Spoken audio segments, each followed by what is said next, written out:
ছোট মেয়ে আদিবা জান্নাত, আমার ছেলে আব্দুল্লাহ আল সামি, ওনারা আইসক্রিম খাচ্ছে। ওনাদের নিয়ে আজকে আমি বেড়াতে এসেছি নলকা 4 লেন ব্রিজে।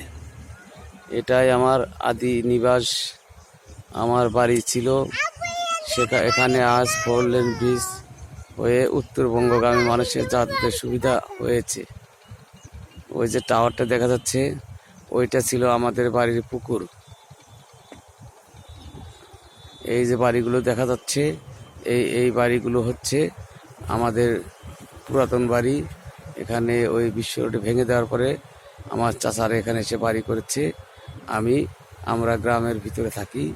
এটা আমাদের নলকা নদী, ফুলজোর নদী।